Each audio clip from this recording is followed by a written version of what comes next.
गायनाचे वाहे टाळी साधन कली उत्तम हे. इको काढून टाका, प्लेन करा आणि समोर मॉनिटरला आवाज द्या. गायनाचे वाहे टाळी साधन कली उत्तम हे. काय जाणू तरले किती नाव आयती या बैसा. सायासाचे नाही काम घेता नाम विठोबाचे. काय जाणू तरले किती नाव आयती या बैसा. तुका म्हणे निर्वाणीचे शस्त्र साचे हे एक. काय जाणू तरले किती नाव आयती या बैसा. विठ्ठल महायोग पीठे तटे भीमरथ्या. वरम पुंडरीकाय दातुम निंद्रैः. समागत तिष्ठतमानंद कंदम. परब्रह्मलिंगम भजे पांडुरंगम. पांडुरंगा करू प्रथम नमन दुसरे चरण संतांचिया. त्यांच्या कृपादानी कथेचा विस्तारू. बाबाजी सद्गुरु दास तुका जयांचे केली स्मरण. होय सकल विद्यांचे अधिकरण. तेच वंदू श्रीचरण श्री गुरूंचे ते नमस्कारून आता. ओम नमो ज्ञानेश्वरा करुणा करा दयाळा. तुमचा अनुग्रह लादलो पावन झालो चराचरी. मी कला कुसरी काहीच नेने बोलतो वचनी अतिभाविका. एका जनार्दनी तुमचा दास त्याच्या स्पृहा विज्ञान देव म्हणता माया गेली संळविलया. संत महिमा वर्णू किती निर्जीव चालविले भिंती. जड मूड उद्धरिले रेड्या मुखी वेद बोले म्हणे नाम याचा नारा. नमन माझे ज्ञानेश्वरा मस्तक हे पायावरी. या वारकरी संतांच्या कर जोडितो कथे काळी आपणा सावी जवळी. चरितम रघुनाथस्य शतकोटी प्रविसरम. एकेकाक्षरम पुंसा महापातक नाशनम. मनोजव मारुतुल्य वेगम जितेंद्रियं बुद्धिमतां वरिष्ठम. वातात्मजौवानरयूथ मुख्यम. श्रीरामदूतं शरणं प्रपद्ये. लोकाभिरामं रणरंगधीरं. राजीव नेत्रं रघुवंशनाथं. कारुण्यरूपं करुणाकरन्तं. श्रीरामचन्द्रं शरणं प्रपद्ये.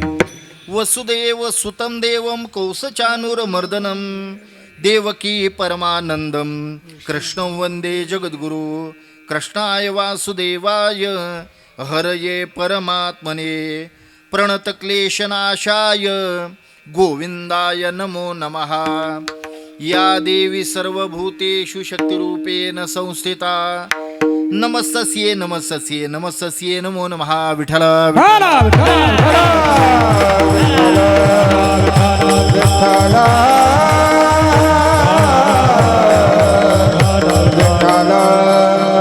गायनाचे वाहे टाळी साधन कली उत्तम हे. काय जाणू तरले किती नाव आयती या बैसा.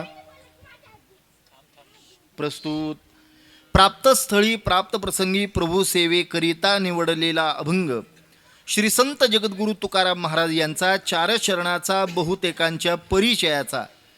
नामचिंतनाचं महत्त्व तथा कलियुगात श्रेष्ठ साधन नेमकं कोणतं आहे आणि त्यामुळे जीवाला होणारा फायदा तो काय, त्या फायद्याचं यथार्थ वर्णन या अभंगाद्वारा महाराज आपल्यासमोर या ठिकाणी आणि या अभंगाद्वारा प्रस्तुत करतायत.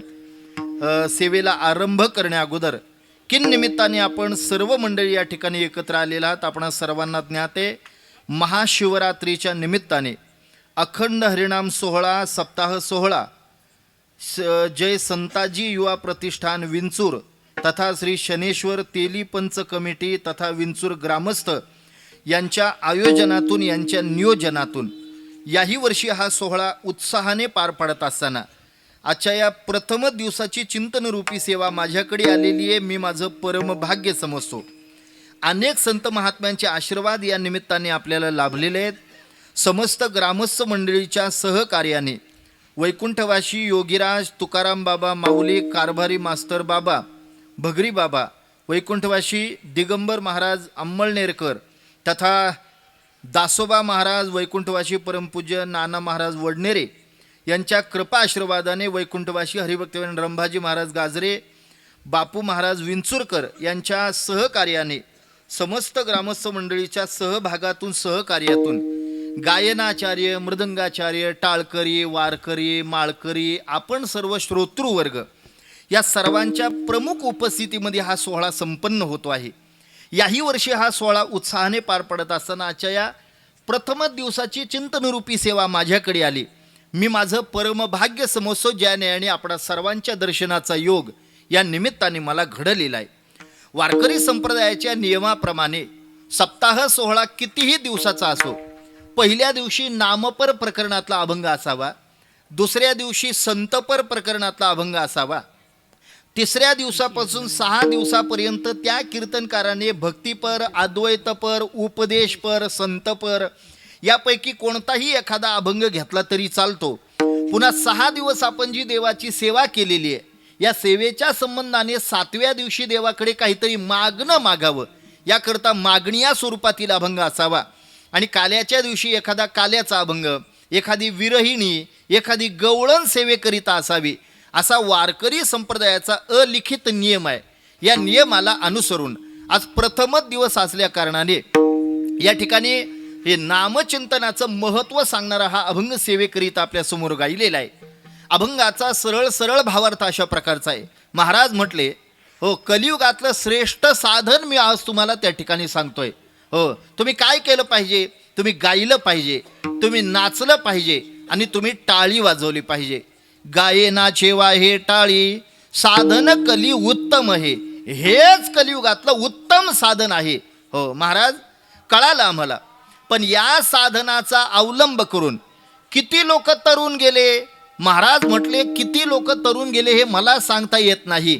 जिथे संख्या सांगता येत नाही तिथे जे वाक्य वापरलं जातंय त्याला अनिर्वाच्य वाक्य म्हणतात. काय जाणो तरले किती नाव आयती या बैसा. आयती देवाने नामरूपी नाव तयार करून ठेवलेली आहे. आपलं फक्त काम एवढं यायचं आणि त्या नावेमध्ये बसायचं. पुन्हा एकाने शंका विचारली, महाराज, सामान्यतः नदीच्या ओढ्याच्या पलीकडे जाण्याकरता आम्ही सुद्धा नावेचा आधार घेतो ना, पण नावेचा आधार घेतल्यानंतर त्या नावेला पुढे जाण्याकरता आम्हाला काही कष्ट करावे लागतात. नाहीच काय तर निदान ती काठी तिथं असते, तो वल्हा असतो, तेवढा वल्हा तरी मारावा लागतोय. तेवढा वल्हा मारला तरच ती नाव सामान्य नदीच्या पलीकडे जाते. महाराज, इथे भवसागराच्या पलीकडे आम्हाला जायचं आहे आणि तुम्ही म्हटले नामरूपी आयती नाव देवाने तयार करून ठेवलेली आहे, आपण यायचं फक्त बसायचं. पण मग महाराज आम्हाला सांगा, त्या नावेचा आधार आम्ही घेऊन भवसागराच्या पलीकडे जाण्याकरता निघालो खरा, पण ते निघत असताना किंवा ते जात असताना त्या नामरूपी नावेचा आधार आम्ही घेतला, पण तो आधार घेतल्यानंतर आता आम्हाला काही कष्ट, काही सायास करावे लागतील का? महाराज म्हटले, तुम्ही एक देवाचं नाव घ्या, बाकी तुम्हाला सायास करायची गरज नाही. सायासाचे नाही काम, घेता नाम विठोबाचे. महाराज, कळालं? तुम्ही सांगता या करता, कलियुगातलं श्रेष्ठ साधन आहे या करता, अनेक लोक तरुण गेले या करता, आणि आम्हाला सायासच करावे लागणार नाही या करता आम्ही त्या देवाचं नाव घ्यायला तयार आहोत. पण या घेतलेल्या नामचिंतनाचा आम्हाला आमच्या जीवनामध्ये फायदा तो काय होईल, तो फायदा सांगत असताना महाराज म्हटले, रे, तुम्ही घेतलेलं एक नाव शेवटपर्यंत आयुष्यभर तुमच्या कामाला येईल. यात नवल काय? अंतसमयाला काळाशी 2 हात करण्याकरता हेच नाव शस्त्र म्हणून तुमच्या कामाला येईल. तुका म्हणे, निर्वाणीचे शस्त्र साचे हे एक, काय जाणो तरले किती नाव आयती या बैसा. असा या अभंगाचा सरळ भावार्थ. विठ्ठला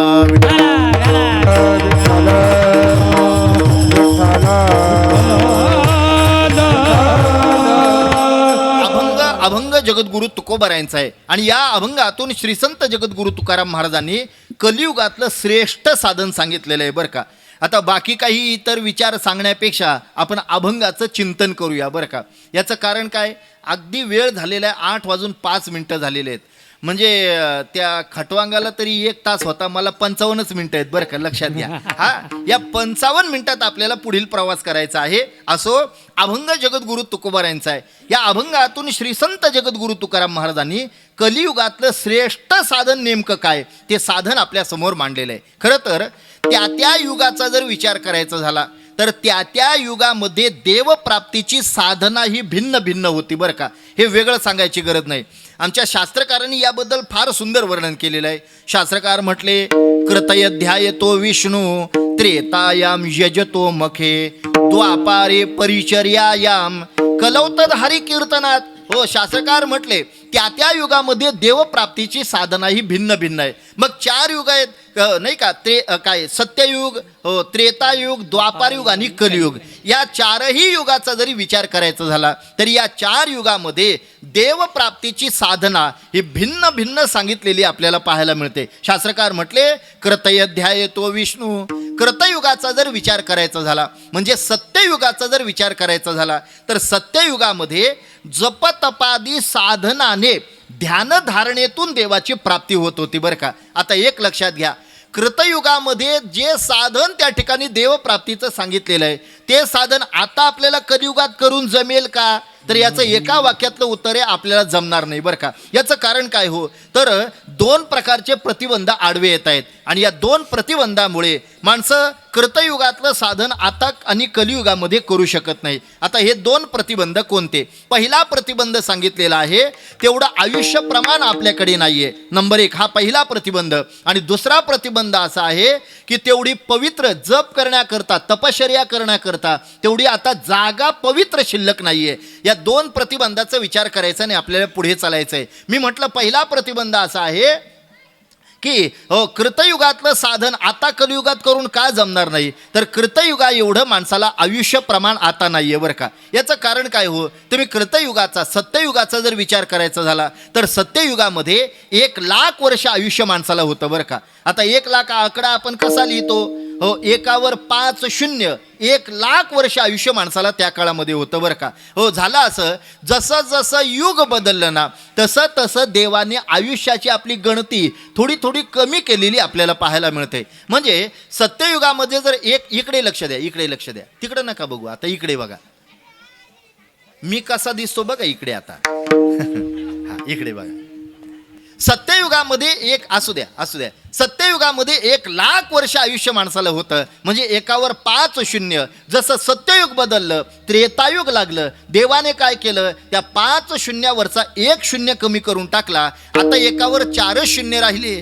10,000 वर्षाचं आयुष्य माणसाला त्रेतायुगामध्ये होतं बरं का. आता एक लक्षात घ्या, जसं त्रेतायुग बदललं, द्वापारयुग लागलं, तसं देवाने पुन्हा काय केलं, त्या 4 0वरचा 1 0 कमी करून टाकला. आता 1वर 3 0 राहिले.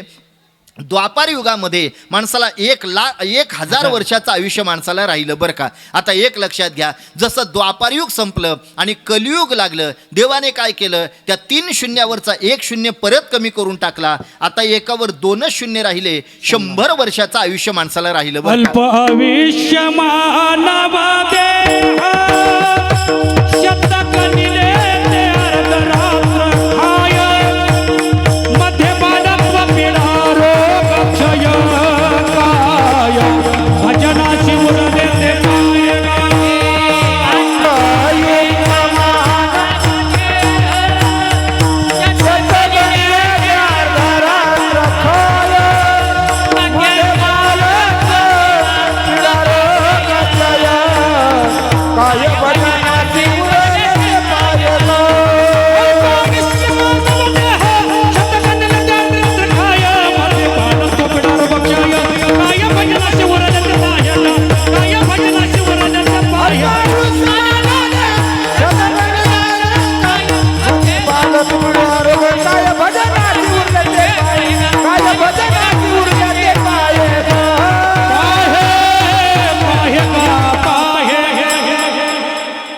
कलियुगामध्ये देवाने पुन्हा द्वापारयुग बदलल्यानंतर 1 0 कमी करून टाकला. आता 1वर 2 0 राहिले.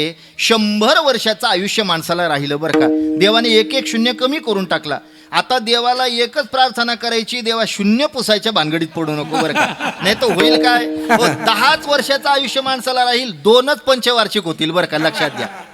हा, हे लवकर कळतंय लोकांना.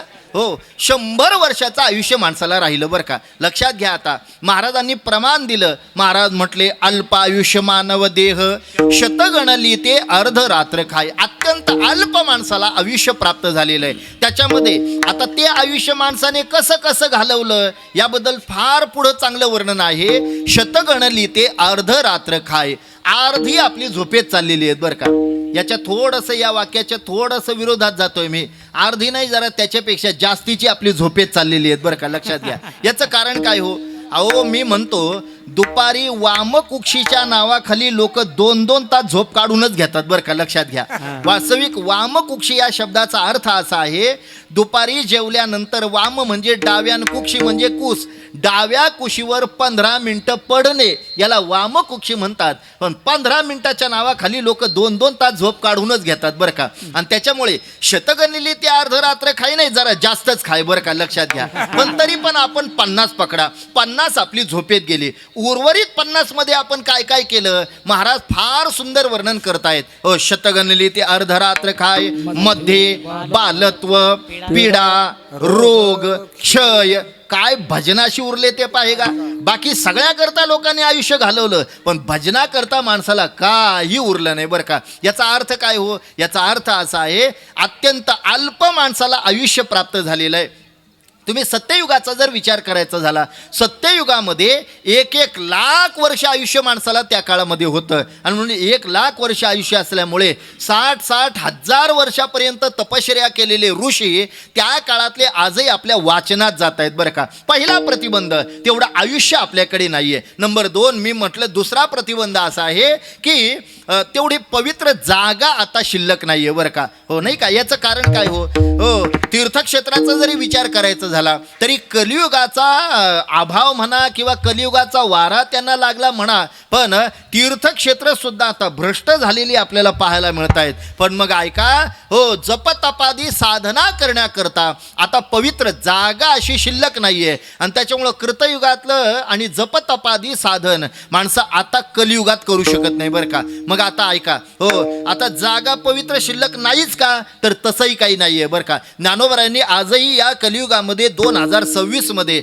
आजही 2 जागा पवित्र सांगितलेल्या आहेत बरं का. त्या 2 जागा कोणत्या? ज्ञानोबराय म्हटले का निगुट मठ होवावा की शिवालय. महाराज म्हटले एखादा मठ अर्थात आश्रम असावा किंवा शिवालय म्हणजे भगवान शंकराचं मंदिर असावं. या 2 जागा आजही पवित्र आहेत. पण या 2 प्रतिबंधाचा विचार करायचा झाला तर अगदी कृतयुगातली ध्यानधारणा अर्थात माणसं आता करू शकत नाही बरं का. शास्त्रकार पुढे जाऊन सांगतायत, त्रेतायाम यजतो मखे. त्रेतायुगामध्ये यज्ञ यागादी कर्मामुळे देवाची प्राप्ती होत होती बरं का. आता लक्षात घ्या, त्रेतायुग म्हणजे भगवान प्रभू रामचंद्र भगवान परमात्म्याचा काळ आहे. या काळामध्ये काही जरी प्राप्त करून घ्यायचं असलं ना तरी यज्ञ केला जायचा बरं का. मी म्हणतो काही म्हणण्यापेक्षा राजा दशरथाकडे फार ऐश्वर्य होतं. हो, एवढं ऐश्वर्य होतं की ऐश्वर्य संपन्न श्रीमंत राजा होता, पण चेहरा असा पडलेला असायचा बरं का.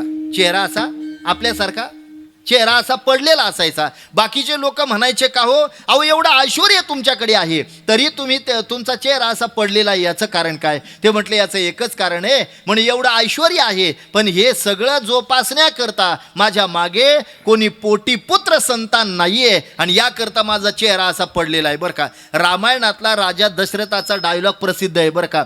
पुत्रहीनस्य मे राज्यम सर्व दुःखाय कल्पते. तो म्हणतोय पुत्रहीन मी त्या ठिकाणी आहे आणि याकरता माझा चेहरा असा पडलेला असतोय. वशिष्ठ आणि विश्वामित्रांनी त्याला मधला एक मार्ग सांगितला. ते म्हटले तुला पुत्र व्हावा असं जर वाटत असेल ना तर तू त्रेतायुगामध्ये पुत्र कामेष्ठी नावाचा यज्ञ केला पाहिजे बरं का. परिणाम काय झाला हो, राजा दशरथांनी पुत्र कामेष्ठी नावाचा यज्ञ केला आणि या यज्ञातून यज्ञ नारायण भगवान परमात्मा प्रसन्न झाले. हो, प्रसाद मिळाला आणि या प्रसादातून राम आणि काय आधी करून 4 भावंड राम, लक्ष्मण, भरत आणि शत्रुघ्न ही 4 भावंड त्या ठिकाणी अवताराला आलेले आपल्याला पाहायला मिळत आहेत. मी म्हणतो माझा मुद्दा इथे आहे, त्या काळात काही जरी प्राप्त करून घ्यावा असं वाटत असेल ना तरी यज्ञ केला जायचा. पण आता एक ऐका, त्रेतायुगातला यज्ञ आता कलियुगात माणसाला करून जमेल का? जमणार नाही, हे त्याचं उत्तर आहे. याचं कारण काय? 3 प्रकारचे प्रतिबंध माणसाला आडवे येत आहेत बरं का. आता हे 3 प्रतिबंध कोणते? पहिला प्रतिबंध असा आहे, तेवढं ऐश्वर्य आपल्याकडे नाहीये, हा पहिला प्रतिबंध. दुसरा प्रतिबंध, परिसरातले राजे आपले मांडलिक झाले पाहिजे, हा दुसरा प्रतिबंध आहे. आणि तिसरा प्रतिबंध असा आहे की असं म्हणतात की जर यज्ञाची पूर्णाहुती व्हावी असं वाटत असेल ना तर हत्तीच्या सोंडे एवढी तुपाची धार त्याच्यामध्ये पूर्णाहुती करता पडली पाहिजे. या 3 प्रतिबंधाचा आपल्याला विचार करायचा आहे आणि आपल्याला पुढे जायचं आहे. मी म्हटलं पहिला प्रतिबंध, तेवढं ऐश्वर्य आपल्याकडे पाहिजे बरं का. आता एक लक्षात घ्या, शास्त्रशुद्ध पद्धतीने आज 2026ला आपल्याला जर एखादा यज्ञ करायचा असेल ना तर निदान शास्त्रशुद्ध पद्धतीत जर यज्ञ करायचा असेल ना निदान 1 कोटी रुपये आपल्याकडे पाहिजे बरं का. 1 कोटी. आणि तेवढं ऐश्वर्य आपल्याकडे नाहीच आहे हो. तेवढं ऐश्वर्य जर आपल्याकडे असतं तर आपण इथं येऊनच बसलो नसतो बरं का. लक्षात घ्या. हो, आपण इथं येतो याचा अर्थ काय? आपण ऐश्वर्य संपन्न नाही आहेत. अर्थात हा पहिला प्रतिबंध, तेवढं ऐश्वर्य आपल्याकडे नाही आहे. दुसरा प्रतिबंध मी म्हटलं की परिसरातले राजे आपले मांडलिक झाले पाहिजे बरं का. लक्षात घ्या, त्या काळामध्ये जर एखाद्या राजाला यज्ञ करायचा असेल ना, उदाहरण डोळ्यापुढे आणा, प्रभू रामचंद्र भगवान परमात्म्याला अश्वमेध नावाचा यज्ञ करायचा होता. तो यज्ञ करत असताना ज्यांना तो यज्ञ करायचा आहे त्यांनी तो अश्व सोडायचा आणि तो अश्व परिसरामध्ये जर एखाद्या राजाने तो अडवला, त्याला जर त्या अश्वाला पकडला तर ज्याने तो पकडलेला आहे आणि ज्याने तो सोडलेला आहे त्यांच्या दोघांमध्ये युद्ध होणार. आणि या युद्धामध्ये ज्याने तो अश्वमेध नावाचा यज्ञ करायचा ठरवलेला आहे किंवा तो अश्व सोडलेला आहे त्याने त्या राजाला पराभूत करायचं आणि आपलं दास, आपलं मांडलिक त्याला बनवायचं आहे बरं का. प्रभू रामांनी तो अश्व जेव्हा सोडला ना तेव्हा त्यांचेच 2 सुपुत्र लव आणि कुश यांनी तो अश्व पकडलेला आपण रामायणामध्ये पाहिलेला आहे, वाचलेला आहे, ऐकलेला आहे. मला सांगायचा भाव तो असा, अश्वमेध नावाचा यज्ञ जर करायचा असेल तर परिसरातले राजे दास आपले झाले पाहिजे, आपले मांडलिक झाले पाहिजे बरं का. हाही प्रतिबंध आपल्याला जमणार नाही. याचं कारण काय? अहो परिसरातले राजे, परिसरातले लोक सोडून द्या, इथं घरचेच लोक आपलं सांगून ऐकत नाही. परिसरातले केव्हा ऐकणार येतो? घरचेच आपलं ऐकत नाही, हो नाही का. त्याच्यामुळं हाही प्रतिबंध आपल्याला जमणार नाही. मी म्हटलं तिसरा प्रतिबंध, असं म्हणतात की जर तो यज्ञ करायचा असेल आणि त्या यज्ञाची पूर्णाहुती करत असताना हत्तीच्या सोंडी एवढी तुपाची धार त्याच्यामध्ये पडली पाहिजे बरं का. आता एक लक्षात घ्या, हाही प्रतिबंध आपल्याला न जमण्यासारखा आहे. याचं कारण आता सद्यस्थितीमध्ये तूप ही संकल्पना फार कमी होत चाललेली आहे बरं का. पूर्वीच्या काळी जर आपल्या महाराष्ट्राच्या, आपल्या गावाचा, आपल्या जिल्ह्याचा, आपल्या परिसराचा जर विचार करायचा झाला ना तर बऱ्यापैकी लोकांकडे गाई म्हैशी हा प्रकार होता बरं का. आणि त्याच्यामुळे घरामध्ये त्या ठिकाणी दूध तर बऱ्यापैकी असायचं. त्याच्यामुळं दही, दूध, तूप, लोणी बऱ्यापैकी लोकांकडे त्या ठिकाणी असायचं बरं का. आता गाव मिळून बोटावर मोजण्या इतक्या लोकांकडे गाई म्हैशी हा प्रकार आहे बरं का. आणि त्याच्यामुळं तूप, दही, दूध, लोणी हे सगळं आपल्याला विकत घ्यावं लागतंय. ज्यांच्याकडे गाई म्हैशी हा प्रकार राहिलेला आहे ना त्यांच्याकडे सुद्धा निघालेलं दही, दूध, तूप, लोणी सगळं गोइंग टू डेअरी, नो ढेरी. हा सगळं डेअरीत जातंय. डेअरी टाकायला काही मिळत नाही बरं का. आणि त्याच्यामुळे हत्तीच्या सोंडी एवढी तुपाची धार त्याच्यामध्ये पूर्णाहुती करता पडली पाहिजे, हाही प्रतिबंध माणसाला न जमण्यासारखा आहे बरं का. आणि त्याच्यामुळे त्रेतायुगातला यज्ञ या 3 आणि प्रतिबंधाचा जर विचार करायचा झाला, त्रेतायुगातला यज्ञ मनुष्य आता करू शकत नाही बरं का. चला त्रेतायुगाचा विचार थोडासा बाजूला ठेवा. द्वापार युगाचा जर विचार करायचा झाला, द्वापारे परिचर्यायाम, द्वापार युगामध्ये पूजेमुळे देवाची प्राप्ती होत होती बरं का. लक्षात घ्या, द्वापार युग हा काळ कृष्ण भगवान परमात्म्याचा काळ आहे. आणि या काळामध्ये गोकुळातले लोक ब्रह्मदेवांची पूजा करायचे, इंद्राची पूजा करायचे. पण तुम्हाला म्हणतो कृष्ण भगवान परमात्म्याने फार मोठी क्रांती केली. आणि या क्रांतीमुळे झालं काय, त्यांनी त्या काळामध्ये लोकांना पटवून दिलं, काय त्या ब्रह्माची पूजा करताय, काय त्या इंद्राची पूजा करताय. ज्यामुळे आपल्या गायींचं संवर्धन होतंय, त्या गोवर्धन धनाची पूजा तुम्ही त्या ठिकाणी केली पाहिजे. का तर त्या काळामध्ये पूजा हे प्रधान साधन होतं बरं का. आता एक लक्षात घ्या, त्या द्वापार युगातली पूजा आता कलियुगामध्ये माणसाला करून जमेल का, तर याचं उत्तर आहे नाही जमणार बरं का. याचं कारण एकच प्रतिबंध आडवा येतोय. तो प्रतिबंध असा आहे हो की पूजेच्या साहित्याचा अभाव. नाही का, तेवढं पूजेचं साहित्य आपण नाही गोळा करू शकत. अहो साधं उदाहरण घ्या, सत्यनारायण करायचं असेल एखाद्या माणसाला असं समजा, हो तो काकांकडे जातो आणि ब्राह्मण काकांना सांगतो, काका अहो सत्यनारायणाची पूजा करायची आपल्याला, एखादी यादी द्याल तर बरं होईल. आता ती यादी जर आपण सत्यनारायणाची पाहिली ना, अहो काही नाही 15-20 वस्तूच असतात हो, पण या 15-20 वस्तू सुद्धा माणसाला जमवायला नाकी नऊ येतात. काय करावं, एखादी वस्तू राहूनच जाते आणि मग ते ब्राह्मण काका येतात, ती पूजा मांडतात आणि मग पूजा मांडताना त्यांना कळतंय याच्यामध्ये एक वस्तू कमी आहे बरं का. आणि मग होतंय काय, हो त्या नाही का त्या मालकाला ते सांगतात, यजमान अहो याच्यात एक वस्तू कमी आहे. ते म्हटले कमी आहे का, यजमान हुशार असतो, यजमान म्हणतो काका कमी आहे का, असं करा भागून घ्या. नाही का, म्हणजे आमच्याकडचा शब्द आहे बरं का, हो भागून घ्या असं म्हणतात. आता जेवढा आणि यजमान हुशार असतो तेवढाच काका पण हुशार असतो. काका म्हणतो भागून घ्यायचं आहे का, हरकत नाही, सकल अलंकारार्थे अक्षदान समर्पयामी. नाही का, एखादी वस्तू कमी आहे, अक्षदानवर आपण भागून घेतोय. अहो 15-16 वस्तू पूजेच्या असतात, पण त्या जमवायला सुद्धा आपल्याला नाकी नव येतात. इथे देवाची पूजा आपल्याला करायची, पूजेचं साहित्य आपल्याला नाही जमा करता येणार. हा पहिला भाव बाजूला ठेवा. पण दुसरा भाव असा आहे, देवाची पूजा मनुष्य करू शकत नाही. याचं कारण देवाची पूजा करण्याकरता स्वनिर्मित काहीतरी वस्तू असाव्या. इथं देवानेच निर्माण केलेल्या वस्तू घ्यायच्या आणि त्याच देवाला वाहून जर देवाची पूजा करायची, तर याला काही पूजा म्हणतात का. अहो देवाला पाणी वाहायचं ठरवलं आपण, पण ते पाणी वाहताना ते देवानेच निर्माण केलेलं आहे, म्हणजे त्याचंच घ्यायचं आणि त्यालाच अर्पण करायचं, याला पूजा म्हणतात का. अहो फुलं घेतली आपण आणि ही फुलं देवाला वाहायला आपण त्याची पूजा करायला सुरुवात केली, पण ती पूजा करत असताना ही फुलं सुद्धा देवानेच निर्माण केलेली आहेत, म्हणजे त्याचंच घ्यायचं आणि त्यालाच वाहायचं, याला काय पूजा म्हणतात का. अक्षदा घेतल्या आपण, अक्षदा त्या देवाला वाहायला सुरुवात केल्या, त्याद्वारे आपण त्याची पूजा करायला सुरुवात केली, पण या अक्षदा सुद्धा भगवान परमात्म्यांनी निर्माण केलेल्या आहेत, मग त्याचंच घ्यायचं आणि त्यालाच वाहायचं, याला पूजा म्हणतात का, अजिबात म्हणत नाही. जगद्गुरु तुकोबाराय याबद्दल प्रमाण देत आहेत. महाराज म्हटले, देवा माझ्या मनामध्ये हाच संदेह निर्माण झालेला आहे, हा संदेह मात्र त्या ठिकाणी तुम्ही काढा, मी नेमकी तुमची पूजा तरी कशाने करू बरं का. श्री महाराज वर्णन करतायत, कासयाने पूजा करू केशिराजा, कासयाने पूजा करू केशिराजा, कासयाने पूजा करू केशिराजा, कासयाने पूजा करू केशिराजा. हाची संदेह माझा, हाची संदेह माझा, वेडी आता कासयाने पूजा करू केशिराजा, कासयाने पूजा करू केशिराजा, हाची संदेह माझा, हाची संदेह माझा, हेरी हा कासयाने पूजा करू केशिराजा,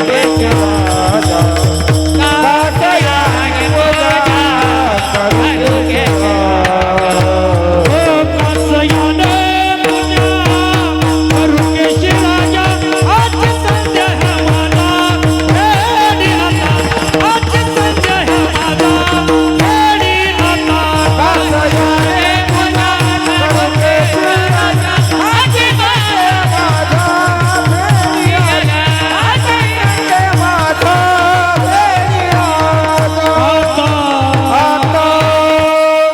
महाराज वर्णन करतायत. महाराज म्हटले, माझ्या अंतःकरणामध्ये हा संदेह निर्माण झालेला आहे, कासयाने पूजा करू केशिराजा, हाचे संदेह माझा फेडी आता. उदके नानू तरी स्वरूपची तुझे, तेथे माझे काय वेचे देवा, गंधाचा सुगंध पुष्पांचा परिमळ, तेथे मी दुर्बळ काय करू. हो तुका म्हणे, मज अवघे तुझे नाम, धूप दीप राम कृष्ण हरी.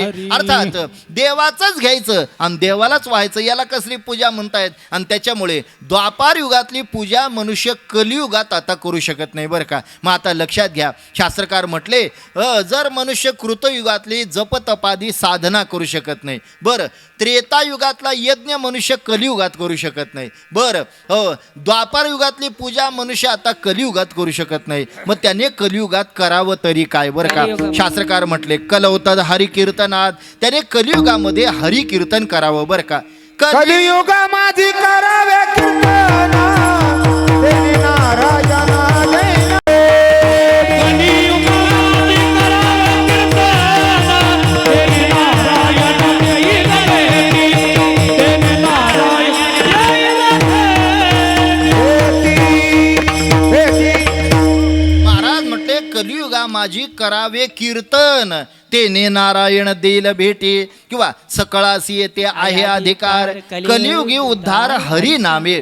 भगवान परमात्म्याच्या नामचिंतनाने जीवाचा उद्धार आहे. बरं का मग माणसाने कलियुगामध्ये करावं काय? कलियुगामध्ये देवाचं नामचिंतन घ्यावं. बरं का लक्षात घ्या, बाकीची सगळी कामं बाजूला ठेवावी, पण पहिल्यांदा माणसाने देवाचं नाव घ्यावं. बरं का हे वेगळं सांगायची गरज नाही. एका सुभाषितकाराने याचं फार सुंदर वर्णन केलेलं आहे. बरं का सुभाषितकार म्हटला शतम विहाय भोक्तव्यम सहस्रम स्नानमाचरेत, लक्षम विहाय दातव्यम कोटी त्यक्त्वा हरी भजेत. हो त्याने सांगितलेलं आहे शतम विहाय भोक्तव्यम. हो भोजन करायचंय का?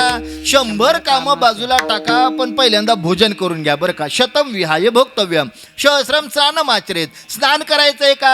1000 कामं बाजूला टाका, पण पहिल्यांदा स्नान करून घ्या. बरं पुढे जाऊन सांगितलं लक्षम विहाय दातव्यम. दान करायचंय का? 1,00,000 कामं बाजूला टाका, पण पहिल्यांदा दान करून घ्या. पण शेवट फार महत्वाचा आहे कोटी त्यक्त्वा हरी भजेत. हरिभजन करायचंय का? कोट्यावधी कामं बाजूला टाका, पण पहिल्यांदा देवाचं नाव घ्या. बरं का ऐका, श्री जगद्गुरु तुकोबाराय आज या ठिकाणी कलियुगाचं श्रेष्ठ साधन सांगतायत. जगद्गुरु तुकोबाराय त्या सद्गृहस्थाने जेव्हा प्रश्न विचारला महाराज आम्ही कलियुगामध्ये करावं तरी काय, जगद्गुरु तुकोबाराय प्रवृत्त झाले कलियुगातलं श्रेष्ठ साधन सांगण्याकरता, आणि त्यांनी साधन सांगितलं अभंगाच्या पहिल्या चरणात. गायनाचे वाहे टाळी, गायनाचे वाहे टाळी, ओ गायनाचे वाहे टाळी, गायनाचे वाहे टाळी, नाचे वाहे टाळी, गायनाचे वाहे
आमच्याकडे चांगली चाल झाली की टाळी वाजवतात बरं का. धन्यवाद. बाण सुटून गेला. श्री जगद्गुरु तुकोबाराय आज कलियुगातलं श्रेष्ठ साधन सांगण्याकरता प्रवृत्त झाले आणि तुकोबारायांनी साधन सांगितलं. तुम्ही गायलं पाहिजे, नाचलं पाहिजे आणि टाळी वाजवली पाहिजे. हेच कलियुगातलं श्रेष्ठ साधन आहे, उत्तम साधन आहे बरं का. गाये नाचे वाहे टाळी साधन कली उत्तम आहे. हो, शंका उपस्थित राहते. श्री जगद्गुरु तुकोबारायांनी या ठिकाणी कलियुगातलं साधन का सांगितलेलं आहे. अगदी 2-3 प्रकाराने याची उत्तरं आपल्याला देता येतील बरं का. ऐका, पहिलं कारण, हो, ज्याला सांगायचंय तो कलियुगातलं आहे. सांगणारे तुकोबाराय कलियुगातले आहेत. मग ज्याला सांगायचंय तो कलियुगातला, सांगणारे तुकोबाराय कलियुगातले. मग त्याला सत्ययुगातलं, त्रेतायुगातलं, द्वापारयुगातलं साधन का सांगतील? त्याला कलियुगातलं साधन सांगितलं कारण तोही कलियुगातला आहे बरं का. हे पहिलं कारण, त्याला कलियुगातलं साधन का सांगितलं. दुसरं कारण, कलियुगातलंच कारण का सांगितलं? जगद्गुरु तुकोबारायांच्या डोळ्यासमोर फार मोठा इतिहास होता. कलियुगाला आरंभ झाल्याबरोबर धर्माने नीतीने वागणारे सुद्धा अधर्मी वागायला लागले. हा फार मोठा इतिहास तुकोबारायांच्या नजरेसमोर होता बरं का. भागवतातली सुरुवात, भागवत महात्म्य आपण जे वाचतो ना, त्या भागवतामध्ये सुरुवातीला फार सुंदर कथा आलेली आहे. ती कथा आहे ती म्हणजे कृष्ण भगवान परमात्म्याने कलियुगाला आरंभ होतोय याकरता आपलं अवतार कार्य संपवलं बरं का. जसं देवाने अवतार संपवला ना, तसं पांडवांनी विचार केला आपणही इथं न राहिलेलं बरं, म्हणून त्यांचा नातू राजा परीक्षिती, या परीक्षितीला त्यांनी राजसिंहासनावर बसवलं आणि ते सुद्धा स्वर्गधामाकडे निघून चाललेले आहेत बरं का.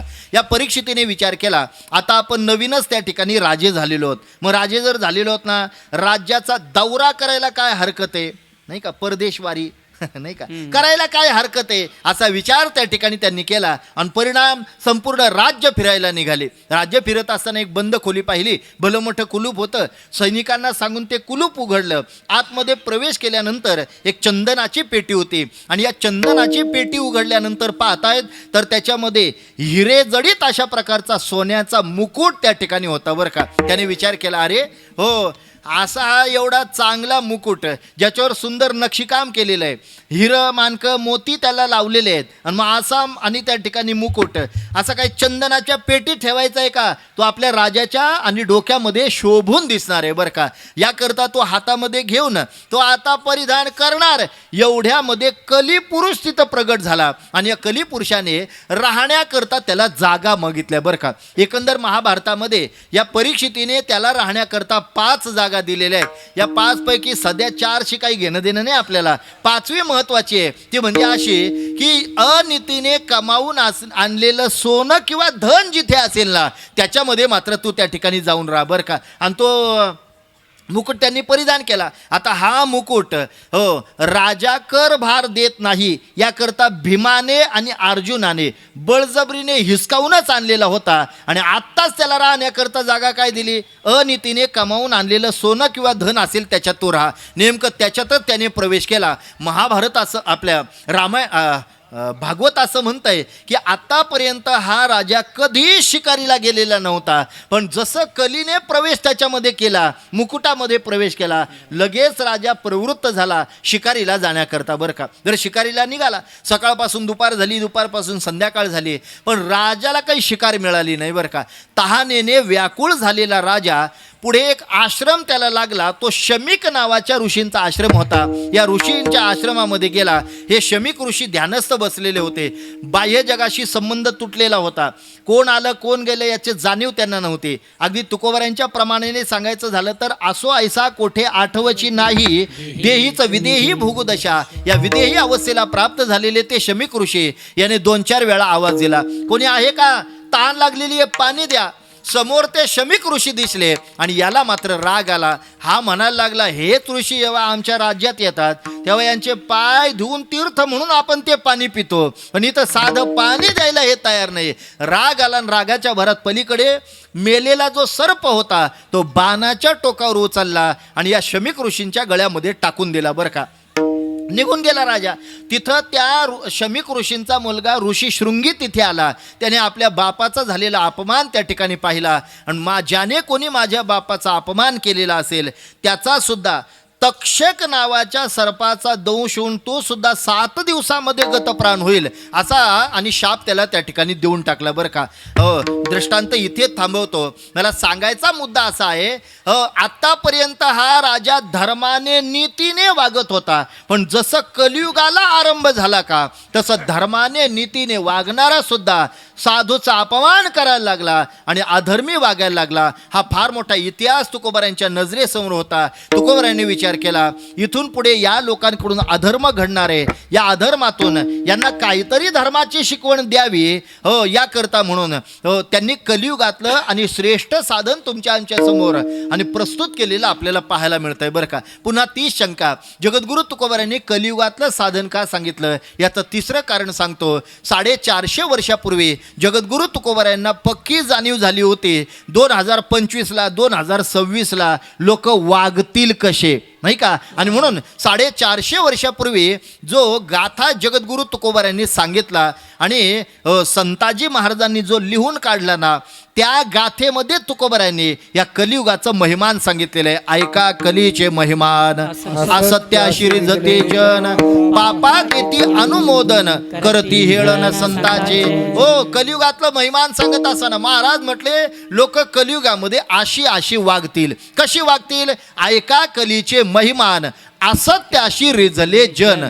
लोक खोटं बोलल्याशिवाय राहणार नाही बरं का. आणि खरंच आहे हो, आज थोडंसं आपण आपल्या घराच्या पायरीवर उभं राहा आणि समाजाचं अवलोकन करा. हो, एक आपल्या प्रकर्षाने गोष्ट लक्षात येईल की लोक धडधडीत खोटं बोलायला लागलेली आहेत बरं का.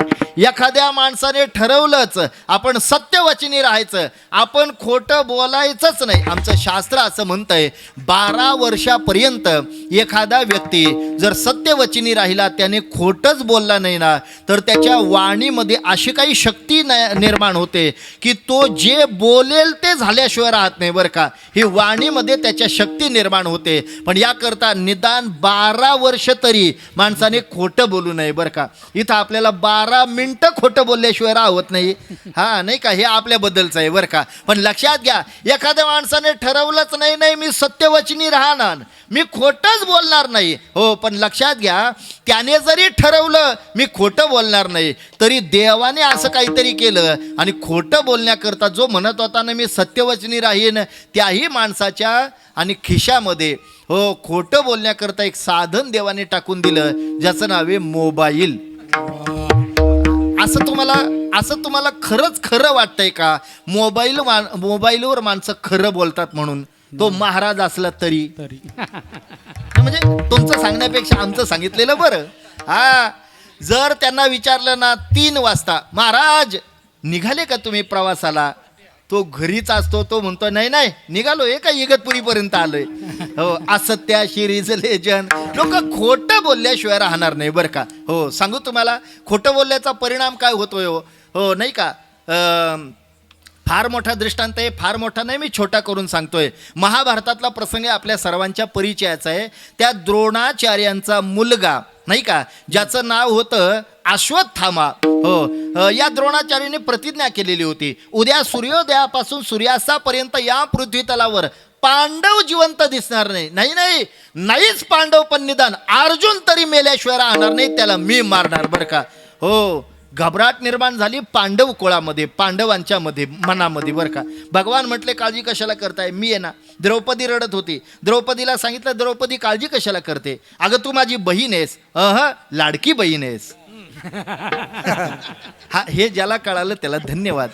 नाही इकडं कळालं तर इकडे कळालं बरं का, जाऊ द्या, हरकत नाही. अगं तू माझी लाडकी बहीण आहेस आणि असं असताना तू रडते, याचं कारण काय? ते म्हटले दादा, बाकी कोणी प्रतिज्ञा केली असते ना मी नाही का समजू शकले असते, इथे आचार्यांनी प्रतिज्ञा केलेली आहे, बाई काळजी करू नको. मग त्या काळामध्ये युद्धाचे 2 नियम होते. पहिला नियम काय होता, युद्ध सूर्योदयाला सुरू व्हायचं आणि सूर्यास्ताला संपायचं, हा पहिला नियम. दुसरा नियम असा होता, युद्ध करता करता एखाद्या योद्ध्याला जर एखाद्या एखादी काय दुःखद घटना ऐकायला आली आणि त्याच्या हातातलं त्या दुःखद घटनेने ऐकून जर त्याला दुःख झालं आणि त्याच्या हातातलं शस्त्र एकदा का खाली पडलं की त्या दिवसापर्यंत त्याने शस्त्र हातामध्ये धारण करायचं नाही. हा युद्धाचा दुसरा नियम होता. देव म्हटले काळजी कशाला करताय? पांडवांना सांगितलं तुम्ही काळजी करायची गरज नाही, मी काय करायचं ते बघून घेतो. मग या द्रोणाचार्यांना दुःख होईल याकरता काय करावं म्हणून या द्रोणाचार्यांच्या मुलाचं नाव होतं अश्वत्थामा.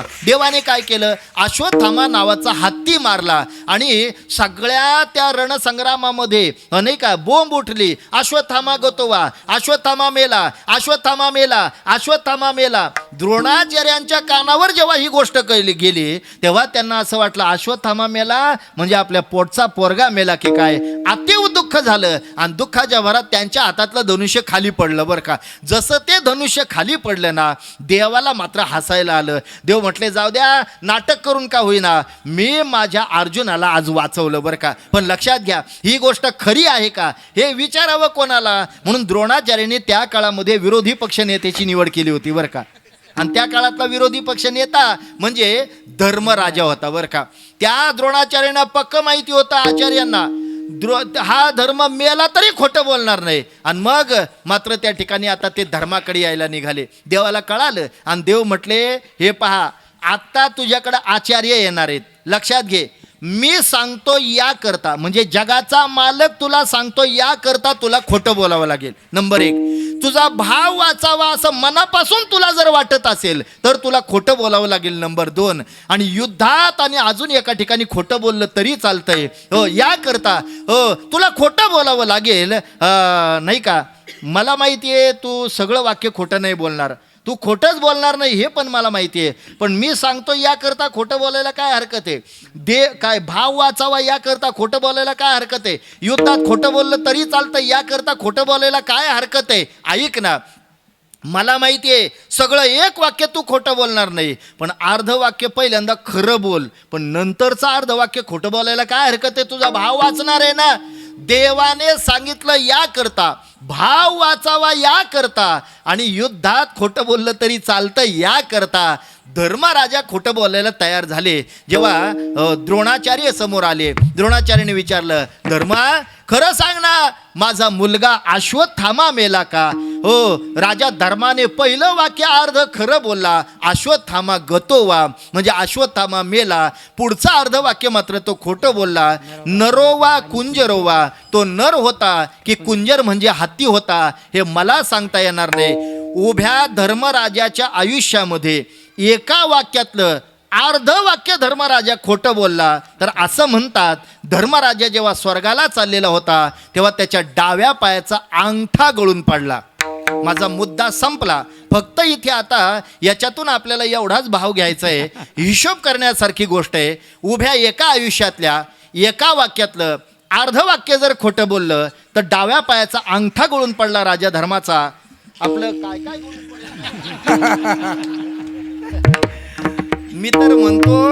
मी तर म्हणतो आपण तिथपर्यंत पोहोचणारच नाही. याचं कारण काय हो आपण पदोपदीन पावलं पावली खोटं बोलणारी माणसं आहोत बरं का.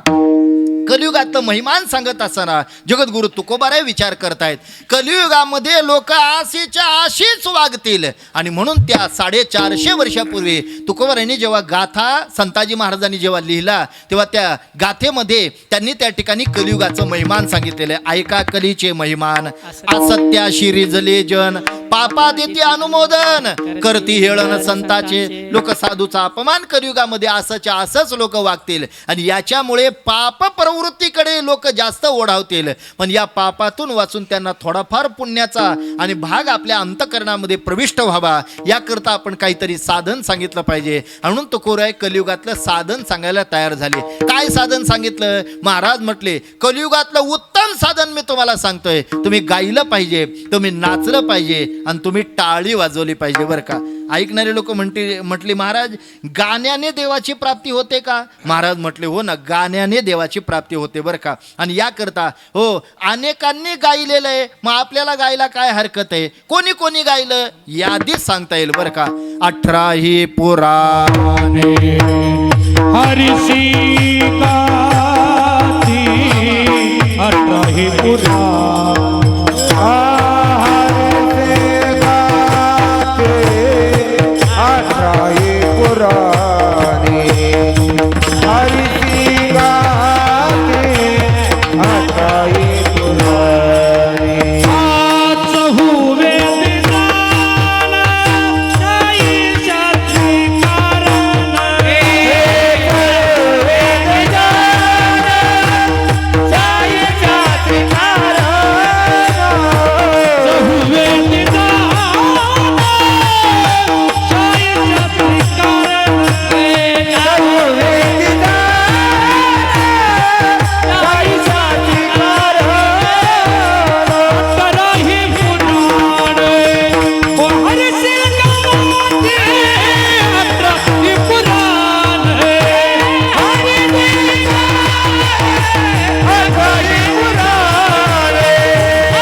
महाराज म्हटले अनेकांनी गायलं, आपल्याला गायला काय हरकत आहे? कोणी कोणी गायलं यादीच दिली. आपण मगाशी हरिपाठ केला, या हरिपाठातल्या दुसऱ्या अभंगाचं हे पहिलं चरण आपण म्हटलं बरं का. चहुवेदी जाण साही शास्त्री कारण 18 ही पुराणे हरिशी गाती 4 वेद 6 शास्त्र 18 पुराण. केवळ भगवान परमात्म्याचं गायन करतायत बरं का. ऐकणारे लोक म्हणतील बरं आहे का बुवा, हो आम्हालाही भक्त व्हावा असं वाटतंय, आम्हालाही उत्तम साधन कलियुगातलं करावं असं वाटतंय, पण मग आम्हाला गावं लागेल, आम्हाला काही गायन जमत नाही, नाही का? आम्हाला काही गायन नाही, राग आम्हाला येतच नाही. आम्ही जर सुरुवात केली राग दुर्गाला संपता दर्ग्यात आम्हाला राग वगैरे काही येत नाही, मग आम्हाला गायन शिकावं लागेल पहिल्यांदा, तर कलियुगातलं उत्तम साधन होईल. महाराज म्हटले त्याच्याकरता गायन शिकायची गरज नाही, येईल तैसा बोल रामकृष्ण हरी. जसं येईल तसं, क्या गाऊ कोई सुनने वाला देखे तो सब. हो महाराज म्हटले गिरिधर लाल तो भाव का भूका, राग कला नाही जानत तुका. त्याला केवळ भाव लागतो. हो त्याच्याकरता काही राग रागिनी आली पाहिजे आणि उत्तम स्वरातच काही न लगे भावती कारण तुका म्हणे आन विठोबाची, तुका म्हणे आन विठोबाची. लगे एका भावाची कारण तुका म्हणाल विठोबाची, तुका म्हणे आन विठोबा.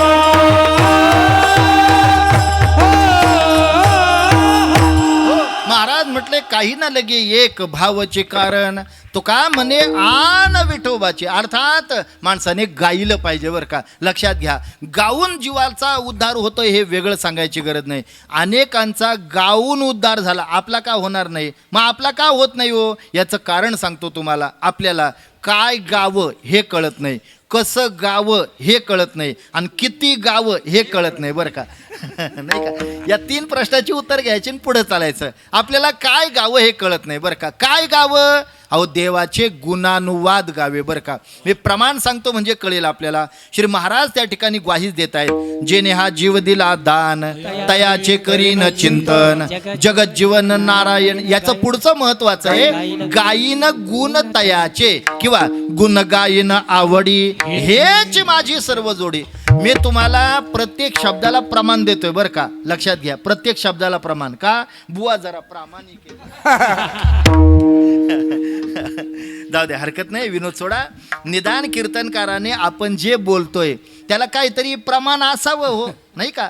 त्याने काहीतरी पुरावा द्यावा, नाहीतर कीर्तनकाराला पुरावा. हे ज्याला कळालं त्याला धन्यवाद. हा असू दे, हरकत नाही. महाराज त्या ठिकाणी वर्णन करतायत काय गावं? देवाचे गुणानुवाद गावे. बरं कसे गावे? फार सुंदर वर्णन केलं. महाराज म्हटले भावे गावे भावे गावे गीत, भावे गावे गीत, भावे गावे गीत. शुद्ध करून या चित्त, शुद्ध करून या चित्त, शुद्ध करून या चित्त, शुद्ध करून या चित्त, शुद्ध करून या शुद्ध करून या चित्त,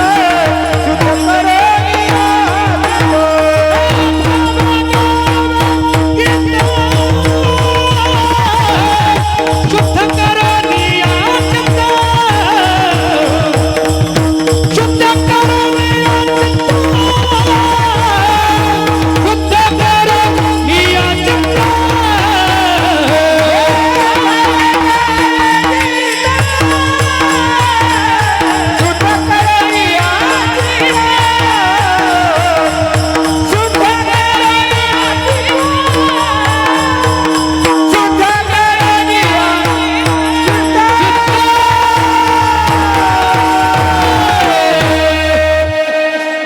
कसं गावं याचं उत्तर आपल्याला प्रमाणाने कळालं बरं का. भावे गावे गीत, शुद्ध करून या चित्त. अंतकरणामध्ये देवाच्या संबंधाने भाव प्रविष्ट करून माणसाने गायलं पाहिजे बरं का.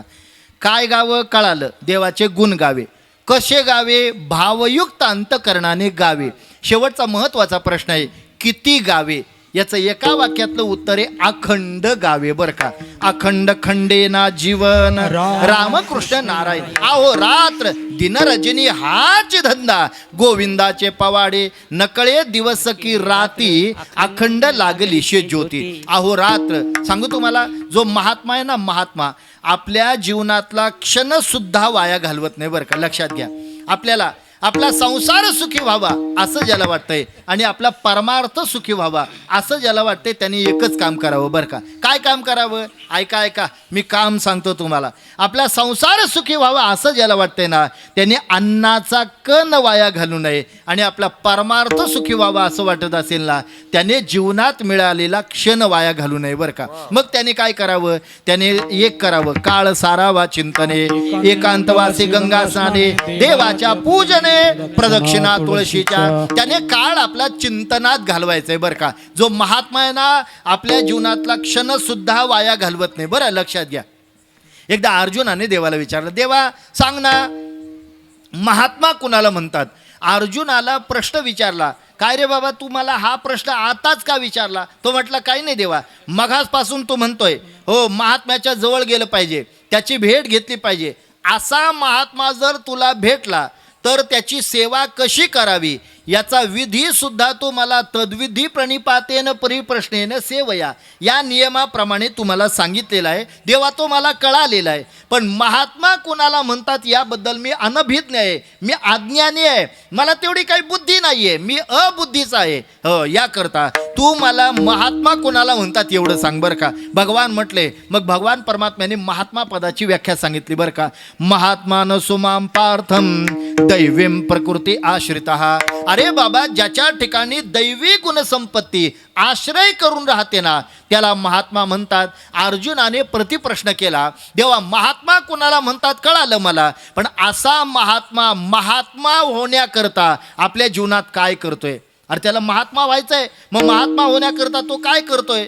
त्याला महात्मा व्हायचंय ना. अहो साधं कीर्तनकार व्हावा असं वाटत असेल ना, तर फेटा चांगला बांधता आला पाहिजे, उपरणं चांगलं बांधता आलं पाहिजे. नाहीच काय तर आपलं कीर्तन स्वरात पाहिजे, नसेल स्वरात तर निदान जोरात तरी पाहिजे, आणि नाहीच काय तर 4-5 कीर्तनं पाठ केलेली पाहिजे. बरं का, म्हणजे साधं कीर्तनकार व्हावा असं वाटत असेल तर एवढे सायास त्याला करावे लागतात. इथं देवाला त्याला महात्मा व्हायचंय. महात्मा, मग महात्मा होण्याकरता तो महात्मा आपल्या जीवनात काय करतोय? भगवान म्हटले तो काहीच करत नाही, तो एवढंच करतो. बरं का, काय करतो? सततम कीर्तयंतो माम यतंत शदृढ व्रतः. तो सतत कीर्तन करतो, याच्या पलीकडे काही करत नाही. बरं का, आता एक ऐका, सततम या पदाखाली ओव्या लिहित असताना ज्ञानोबारायांच्या वाणीला तर बहरच आला. ज्ञानोबाराय म्हटले, जो सतत देवाचं नामचिंतन गातोय त्याला त्याच्या जीवनामध्ये होणारे फायदे ते काय, ते फायदे सांगत असताना श्री महाराज म्हटले, तरी कीर्तनाचे नि नटनाचे नासिले व्यवसाय प्रायश्चित्ताचे, जे नामच नाही पापाचे ऐसे केले,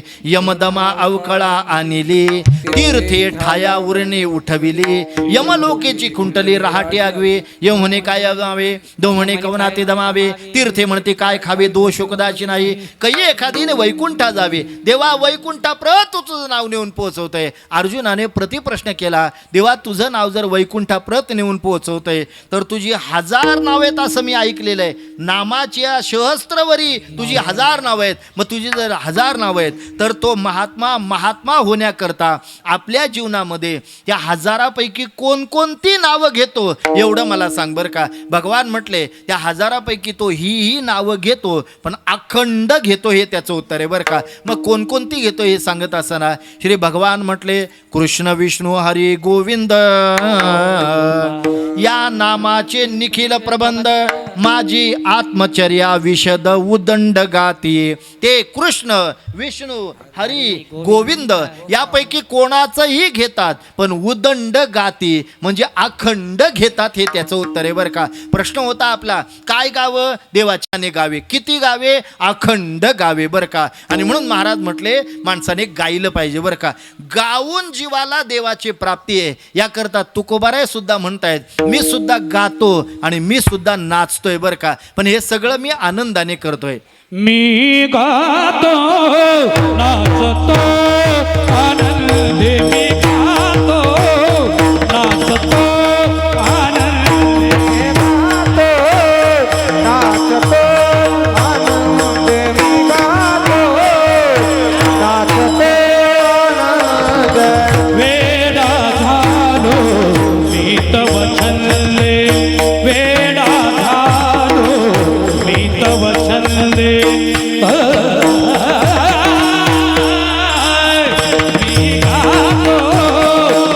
नाचतो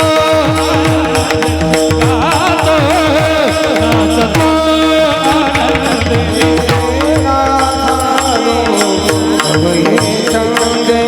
वेळा झालो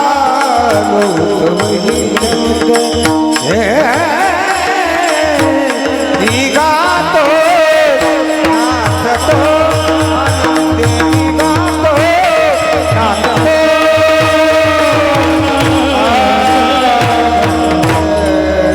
महाराज त्या ठिकाणी वर्णन करतायत गाऊन जर अनेकांना देवाची प्राप्ती झालेली आहे तर मी सुद्धा गातोय आणि नाचतोय बर का. मी गातो नाचतो आनंदे वेडा झालो मी तव छंदे वेडा झालो मी तव छंदे मी गातो नाचतो आनंदे. मी सुद्धा गातोय आणि नाचतोय बरं का. आणि म्हणून त्यांनी तुम्हाला सुद्धा त्या ठिकाणी प्रवृत्त केलेलं आहे. आपणही गायलं पाहिजे बरं का. आमच्या खरं तर संतांनी आपल्याला गाण्याचा आग्रह केलेला आहे बरं का. गात जागा गात जागा गात जागा गात जागा गात जागा गात जागा प्रेम मागा विठ्ठला प्रेम मागा विठ्ठला विठ्ठला गात जागा गात जागा गात जागा. हो त्यांनी धन्यवाद त्यांनी तुम्हाला सुद्धा गाण्याकरता प्रवृत्त केलेलं आहे. आपण सुद्धा गात जागा गात जागा हो नाही का प्रेम मागा विठ्ठला. पण मग आपला उद्धार काय होत नाही. आपलं थोडंसं चुकतंय बरं का. आपलं काय होतंय तुम्हाला सांगू. आपलं गात जागा नाहीये. आपलं खात जागा कमी पडलं तर अजून मागा आणि तब्येत बिघडल्यावर डॉक्टरकडे भागा. हो ही आपली अवस्था आहे आणि त्याच्यामुळे आपला उद्धार होत नाही. पण महाराज म्हटले तुम्ही गायलं पाहिजे. गाये बर महाराज कळालं. गाऊन देवाची प्राप्ती होते. पुढे नाचून सुद्धा देवाची प्राप्ती होते बरं का. मग आपली काय होत नाही. आपल्याला कसं नाचावं आणि कुठे नाचावं हे कळत नाही बरं का. लोक पलीकडच्या मांडवात पॅन्ट फाटेपर्यंत नाचतात. आधी पलीकडचा मांडव म्हणजे कुठला ते कळालं आपल्याला. पलीकडच्या बस पलीकडच्या मांडवात पॅन्ट फाटेपर्यंत नाचतात. पण इथं जर नाचायला सांगितलं ना माणसाला लाज वाटते हो. काय करावं आता. जर एखादा तरुण पोरगा नाचायला लागला ना त्याचे वयस्क पोरं त्याला त्या ठिकाणी उद्या नावं ठेवतात. अरे रात्री तर बुवा झाला होता नाही का. नाचत होता नाचत. आणि मग त्या लोक लज्जे करता पोरं नाचत नाही. पण आज खऱ्या अर्थाने या मंडपात खऱ्या अर्थाने गरज जर कोणाची आहे ना तर ती लहान मुलांची गरज आहे बरं का. तरुण वयातल्या मुलांची गरज आहे हे वेगळं सांगायची गरज नाही. तरणा भाग्यवंत नटे हरी कीर्तनात. बरं कुठे नाचावं माणसाने. नामदेव महाराज म्हटले नाचू कीर्तनाचे रंगे ज्ञानदीप लावू जगे. माणसाने नाचलं पाहिजे. नाचून अनेकांना देवाची प्राप्ती झाली बरं का. मीराबाईचं उदाहरण जर डोळ्यापुढे आणलं ना. मीराबाई महाराजांनी हातामध्ये विणा घेतला. एका हातामध्ये चिपळ्या घेतल्या. कृष्णमूर्ती समोर उभ्या राहिल्या आणि नाचून त्यांनी देवाची प्राप्ती करून घेतली बरं का. अपने मंदिर में बैठ कर गीता भागवत वाचूंगी मैं हरि गुण गावत नाचूंगी मैं हरि गुण गावत नाचूंगी. पग घुंगर बांध मेरा नाची रे पग घुंगर बांध मेरा नाची रे पग घुंगर बांध मेरा नाची रे पग घुंगर बांध मेरा नाची रे कहे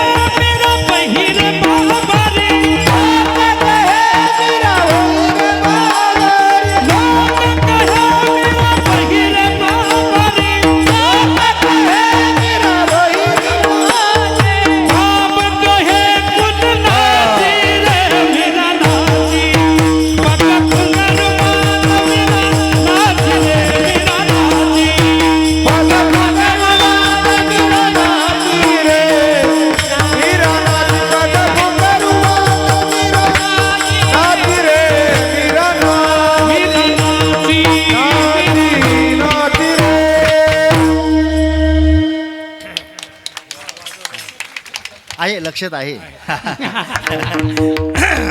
पग घुंगरू बांध मीरा नाची रे. कृष्णमूर्ती समोर त्यांनी पायात चाळ बांधून नाचले. भगवान परमात्म्याची प्राप्ती झाली बरं का. लक्षात घ्या. जगद्गुरु तुकोबार यांनी विचार केला, मीराबाईंना जर नाचून देवाची प्राप्ती होते, आपल्याला का होणार नाही. तुकोबार यांनी सुद्धा पायात चाळ बांधले, हातामध्ये विणा घेतला, एका हातात चिपळ्या घेतल्या, पांडुरंगाच्या समोर आले आणि पांडुरंगाच्या समोर त्यांनी नाचून काही अभंग म्हटले बरं का. लक्षात घ्या. तुकोबारांनी जे पांडुरंगासमोर पायात चाळ बांधून नाचून अभंग म्हटले, त्या काळामध्ये त्याला नाचाचे अभंग म्हणत होते. त्याचाच पुढे अपभ्रंश झाला आणि तेच नाचाचे अभंग आज वारकरी मंडळी नाटाचे अभंग म्हणून त्या ठिकाणी ते बोलतात बरं का. लक्षात घ्या. जे पांडुरंगा परमात्म्याच्या समोर जगद्गुरु तुकोबारांनी नाचून म्हटले आहेत बरं का. आणि म्हणून हो, जर नाचून त्यांना देवाची प्राप्ती झाली, आपल्याला का होणार नाही. आपण नाचलं पाहिजे बरं का. फक्त एक आहे, कुठे नाचावं हे कळालं पाहिजे. म्हणून महाराजांनी कलियुगातलं साधन सांगितलं, नाचे गाये नाचे.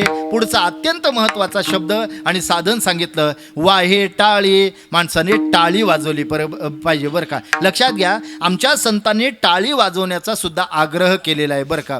हो, टाळी वाजवावी, गुढी उभारावी, वाटती चालावी पंढरीची, पंढरीची वाटती चालावी पंढरीची. हो, माणसाने टाळी वाजवली पाहिजे. बरं, टाळी का वाजवावी हो?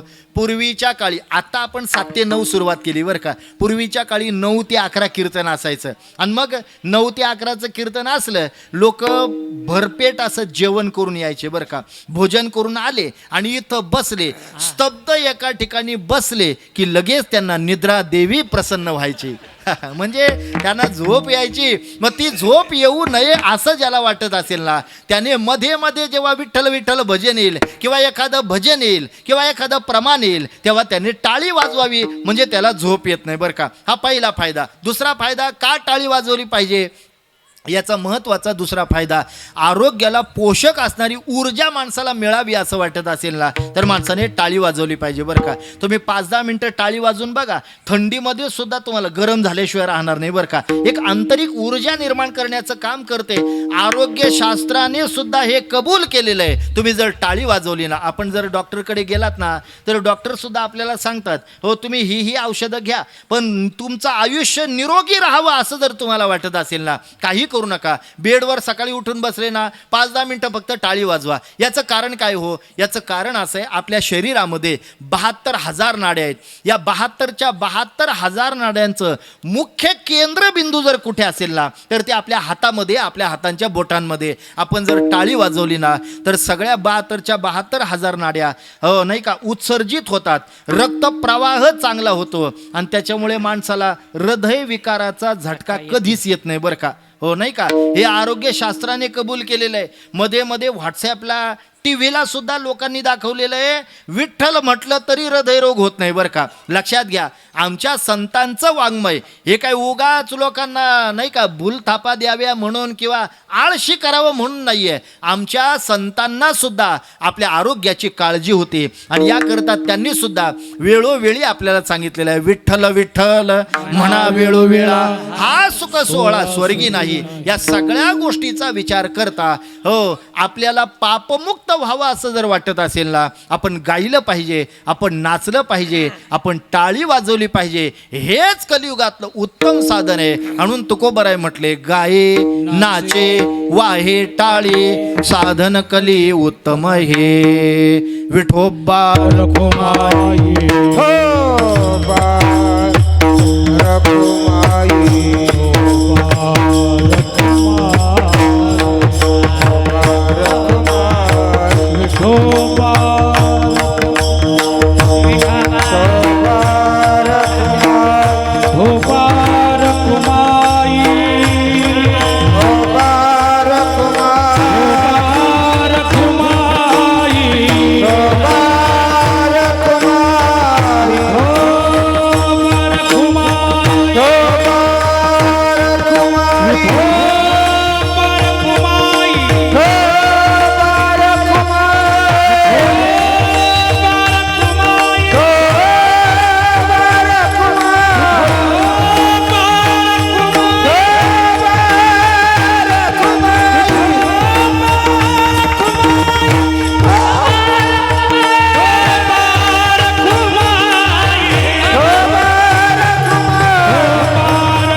गायनाचे वाहे टाळी साधन कली उत्तम हे.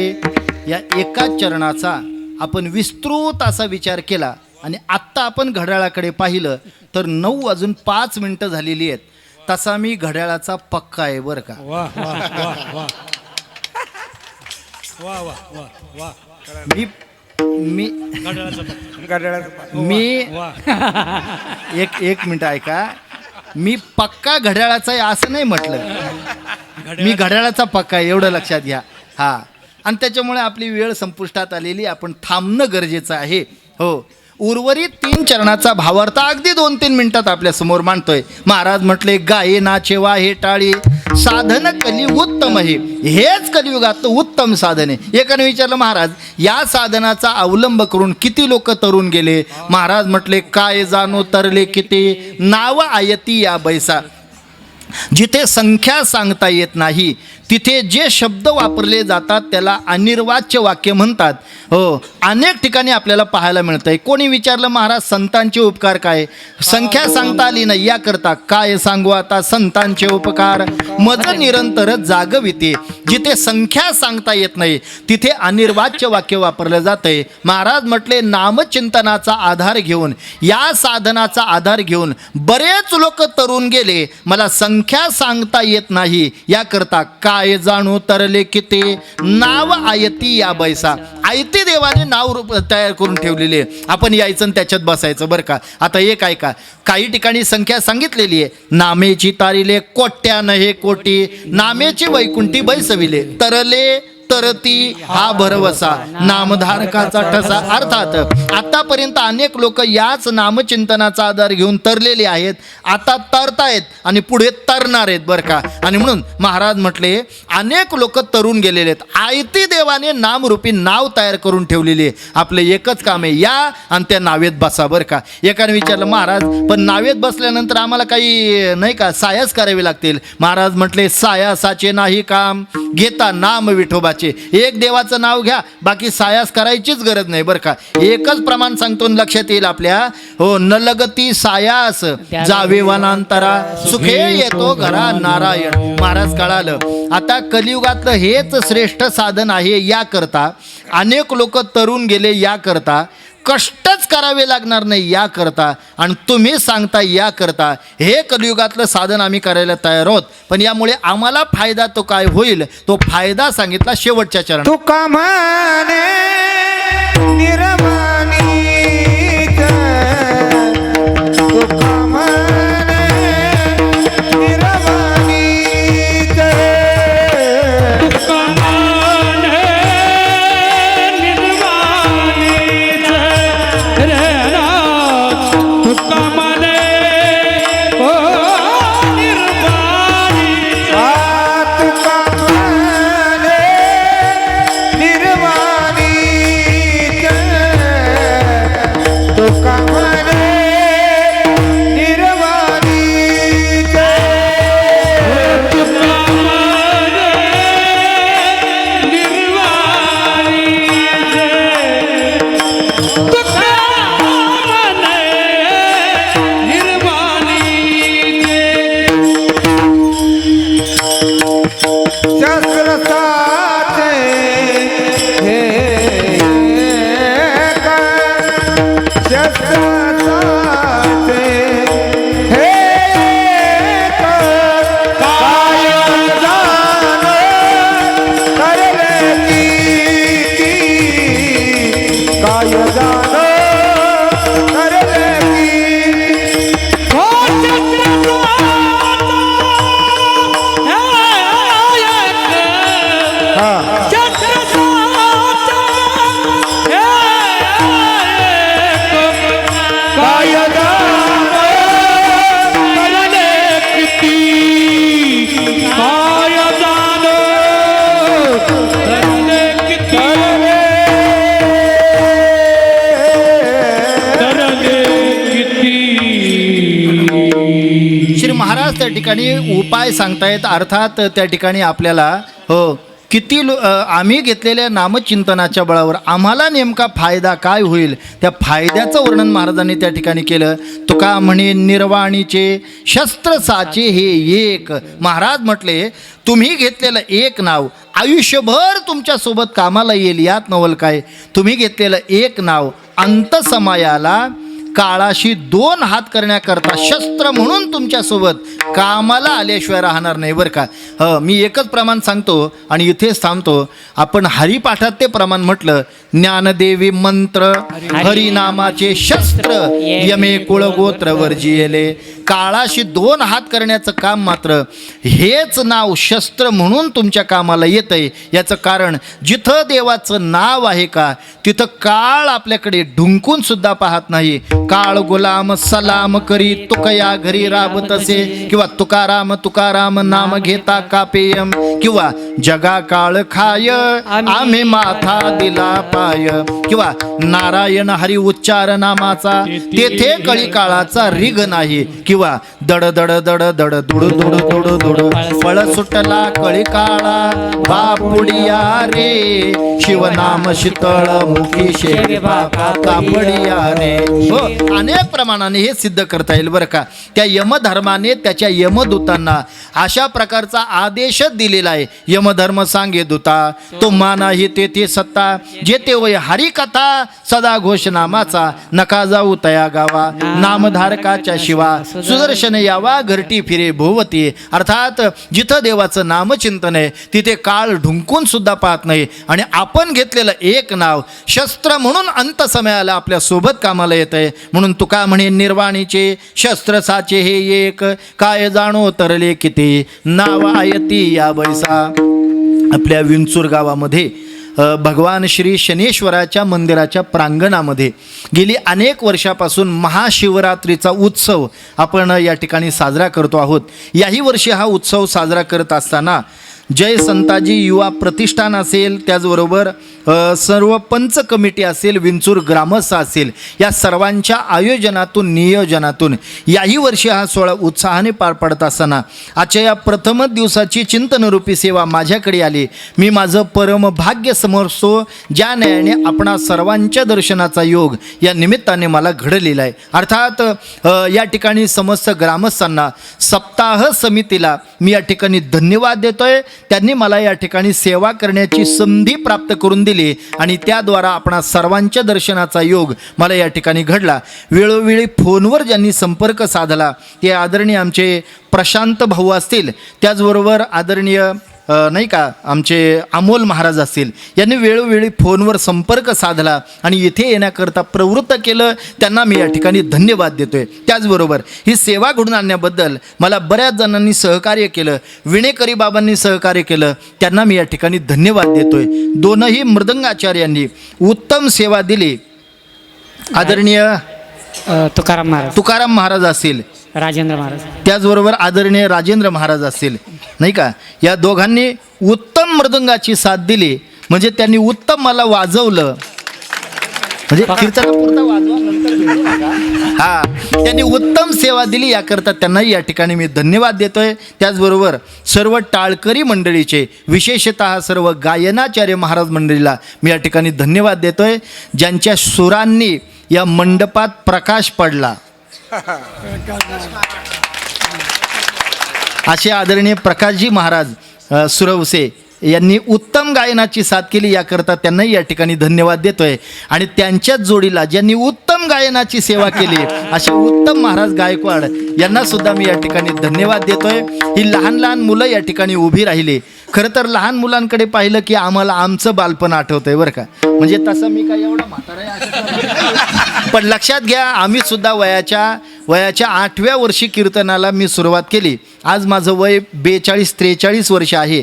जवळजवळ 30-32 वर्षाचा प्रदीर्घ काळ हा कीर्तनामध्ये गेलेला आहे, नाही का. मागे पाहताना वयाचं 8वं वर्ष बालपण आम्हाला आठवतंय, नाही का. या मुलांना उभं करणारे, नाही का, मी त्यांना विचारलं, मरळगोई इथून त्या ठिकाणी गेल्या वर्षी मरळगोईला सुद्धा सेवा त्या ठिकाणी करण्याची संधी मला प्राप्त झाली होती. अर्थात त्या शिक्षण संस्थेतली मुलं या ठिकाणी उपस्थित आहेत, त्यांना या ठिकाणी धन्यवाद देतोय. त्यांना जन्म देणाऱ्या आणि त्यांना उभं करणाऱ्या या दोनही गुरुवर्यांना मी या ठिकाणी धन्यवाद देतोय. याचं कारण ही मुलं पुढं जाऊन डॉक्टर होतील की काय हे मला सांगता येत नाही. ही मुलं पुढं जाऊन वकील होतील की काय हे मला सांगता येत नाही. हीच मुलं पुढं जाऊन इंजिनियर होतील की काय हे मला सांगता येणार नाही. पण ही पोरं जर वारकरी संप्रदाय तर ही माणूस झाल्याशिवाय राहणार नाही बरं का, एवढं लक्षात घ्या. याचं कारण काय, गावोगाव माणसं फार राहतात पण चांगला माणूस होणं फार गरजेचं आहे बरं का. आणि केवळ एवढंच एक क्षेत्र असं आहे की जिथे चांगला माणूस घडवण्याची कंपनी आहे बरं का. हे एवढं एकच क्षेत्र आता शिल्लक राहिलेलं आहे. बाकीच्या ठिकाणी 2 वडापाव खा ना दिवसभर बॉम्बला, एवढंच, बाकी काय नाही शिकवणार तुम्हाला तिथं. पण लक्षात घ्या, इथे एकच एक हे प्रांत असं आहे की जिथं चांगलं सांगितलं जातंय. आणि यांना सुद्धा या ठिकाणी धन्यवाद देतोय. आपण बहुश्रुत मंडळी, अगदी पहिल्याच दिवशी जर एवढा मंडप भरलेला आहे ना प्रशांत भाऊ, उद्या आपल्याला मंडपाच्या बाहेर बसायची व्यवस्था करावी लागेल बरं का, एवढं लक्षात घ्या. सुंदर आपण पहिल्याच दिवशी एवढ्या गर्दीने उपस्थित राहिलात याकरता आपणाही सर्वांना मी या ठिकाणी धन्यवाद देतोय. उपस्थितांमध्ये ज्ञात अज्ञात कीर्तनकार प्रवचनकार महाराज जर या ठिकाणी कोणी उपस्थित असेल औंड, यांना सुद्धा मी या ठिकाणी धन्यवाद देतोय. ज्यांनी चित्रीकरण केलं त्यांना सुद्धा मी या ठिकाणी धन्यवाद देतोय. सगळ्यांना धन्यवाद दिल्यानंतर आता कोण राहिलं